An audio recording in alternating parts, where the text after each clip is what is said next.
Ya, assalamualaikum warahmatullahi wabarakatuh teman-teman. Selamat bergabung kembali di channel Ujang Halu. Ujang harap teman-teman semuanya dalam keadaan sehat, insya Allah. Ada sebuah video menarik yang akan kita simak kali ini teman-teman. Bung Budius Piliang menghadirkan narasumber di Unpacking Indonesia, yaitu Pak Iyas Subiakto. Beliau seorang pengamat politik, meskipun di sini beliau bilang bukan pengamat politik. Di mana dalam video ini, Bung Budius meminta pendapat dari Pak Iyas perihal PDIP yang digadang-gadang berupaya memecah belah antara Bapak Presiden Prabowo Subianto dan Bapak Joko Widodo. Tak hanya itu, di sini juga Pak Iyas menganalisa dampak politik yang akan terjadi jika Bapak Prabowo Subianto dan Megawati sampai bersatu. Meskipun sampai sekarang memang agenda pertemuan antara Ibu Mega dan Bapak Prabowo belum terjadi. Nah, seperti apa videonya? Mari kita simak. Sebenarnya Pak Iyas, kenapa harus ada diksi memecah hubungan antara Pak Prabowo dengan Pak Jokowi? Seolah-olah Pak Jokowi ini adalah sebuah entitas politik yang punya kelembagaan formil gitu lah. Apakah partai misalnya, ya kan? Padahal kan Pak Jokowi hanya seperti kita lah Pak Iyas, sebagai rakyat biasa kan sekarang. Sementara kan Pak Prabowo itu adalah seorang presiden, ketua umum partai, ya kan?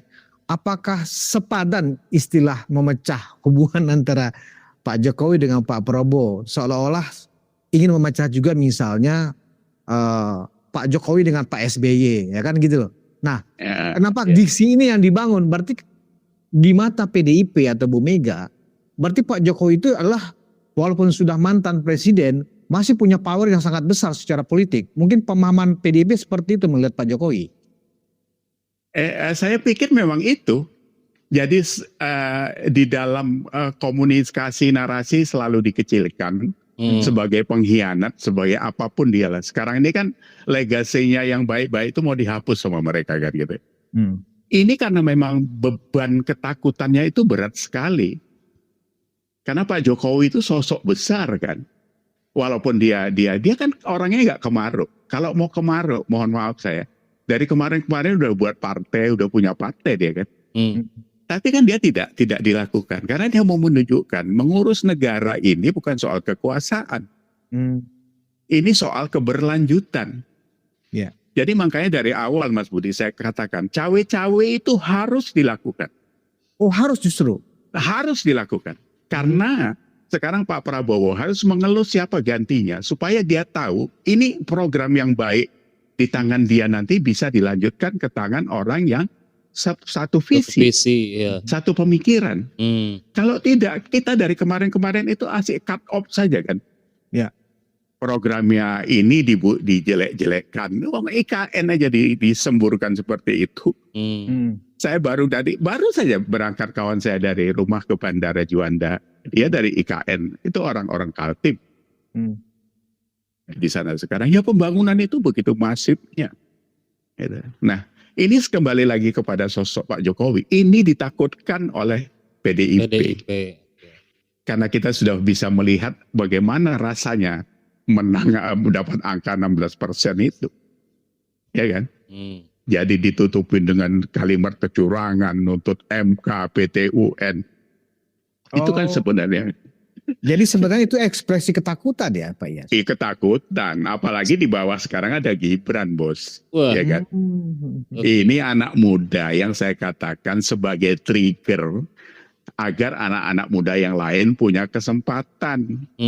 Apalagi sekarang sudah batas limit 20% partai yang bisa menyalonkan presiden kan sudah dibubarin sama MK kan. Ya siapa saja punya kesempatan sekarang. Jadi Mas Budi jangan heran 2029 ada 10 calon presiden kali nanti kan. Iya. Karena tidak ada lagi presidensial threshold ya kan? Iya, salah satu menteri mungkin nanti jenengan gitu kan. Iya. Nah, Pak Iyas, kalau kemudian tesis awal tadi yang kita bicarakan, mungkinkah atau dapatkah Mega memecah hubungan antara Pak Jokowi dengan Pak Prabowo ini? Berarti Pak Iyas mengatakan itu impossible. Impossible buat saya. Tidak mungkin. Tapi kan ini bisa ini kan pendapat saya Mas Ya, Budi iya, ya. iya. Dari pandangan saya yang sangat dangkal lah gitu. Saya nggak tahu percaturan politik seperti apa. Ini Oke. tadi saya sepintas lihat Bu Irma dengan Faisal Assegaf bicara soal pemotongan budget dan sebagainya. Ini orang-orang ini kadang-kadang nanti dibilang nggak sekolah marah dia gitu kan. Urusan negara ini kan bukan soal itu. Makanya kemarin ribut pagar bambu segala macam. Wong SHM ya udah tahun 82 diributin sekarang gitu kan. Ngaco. Kalau salah dibetuli nggak usah lagi terulang kan itu kan. Karena urusan negara ini, loh Mas Budi kan kita sama-sama tahu baru 2 hari ada pengumuman. Indonesia nih PDB-nya nomor 8 besar dunia. Luar biasa ya. Dari 198 negara di dunia. Kita nomor 8. Kita nomor 8 di atas Perancis dan Inggris. Lah kan ini yang harus dijaga. Bukan soal Prabowo harus dipecah sama dari Jokowi. Jokowi ditakuti nanti Gibran jadi presiden. Bukan itu masalahnya. Indonesia ini kan negara besar kita ini. Cuma ketinggalan karena salah urus saja sebenarnya kan gitu. Yang terjadi yang sekarang ini gitu. Berarti Pak Iyas masih melihat, tadi kan jawabannya impossible, tapi yang namanya politik apapun bisa terjadi, begitu ya Pak. Nah, kira-kira kalau kita bicara yang kalau itu memang bisa terjadi, tentu ada risiko politik yang akan diterima oleh Pak Prabowo. Menurut Pak Iyas, kalau misalnya argumen atau materi-materi negosiasi yang diajukan oleh Bu Mega memang diterima oleh Pak Prabowo, argumen-argumennya masuk akal buat Pak Prabowo sehingga kemudian menjaga jarak dengan Pak Jokowi. Risiko politik apa yang akan diterima Pak Prabowo kalau itu terjadi di dalam pemerintahan, Pak Iyas? Ya, yang sudah Kecilkah, pasti sedangkah, atau sangat kritikal justru yang terjadi nanti? Saya pikir bisa kritikal karena dukungan masyarakat banyak 58,58% dari itu sebagian besar adalah pendukung Jokowi kan. Karena ada Gibran dan Jokowi lah itu tidak bisa dikesampingkan Mas Budi. Jadi kalau sampai ini, karena saya jujur ya, saya bukan orang yang suka membenci sama orang, nggak ada Mas. Saya tidak benci sama Megawati, saya tidak benci sama PDI, nggak ada urusan sama saya itu. Cuma saya meluruskan kalau ada akhlak etika yang tidak baik itu harus kita benerin. Tapi tidak sedikit orang yang tidak suka kepada Bu Megawati dan PDIP itu. Mas Budi tahu apa yang terjadi di lingkungan perumahan saya ini. Itu di belakang sini ini semuanya orang PDI. Kemarin itu menangnya Prabowo 70% bos. Padahal PDIP mereka. PDIP itu. Supir saya itu ada di rumah ini ada 2. Saya tanya nanti milihnya, ya milihnya ya milih Prabowo Pak. Karena apa? Karena kesannya itu sudah tidak baik di masyarakat itu. Jadi arogansi yang ditunjukkan orang-orang PDIP itu dibaca orang semua.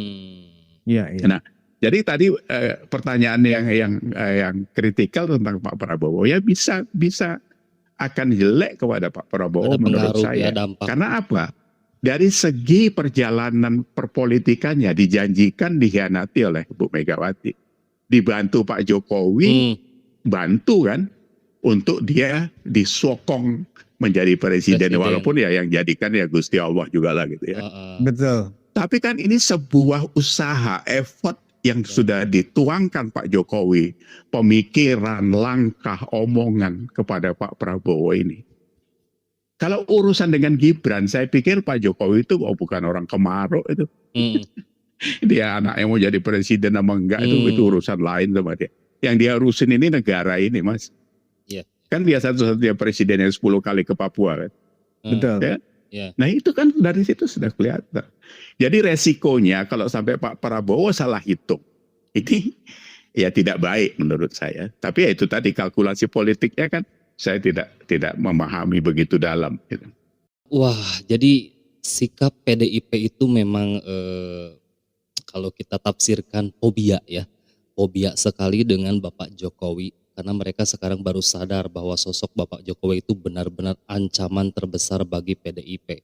Sehingga banyak sekali dari para pembicara atau para politikus yang apa ya, menganalisa langkah dari PDIP ini seakan-akan ingin memecah Bapak Prabowo dan Bapak Jokowi gitu kan. Saking mereka ketakutan gitu karena kekuatan seorang Bapak Jokowi itu masih sangat luar biasa powerful ya.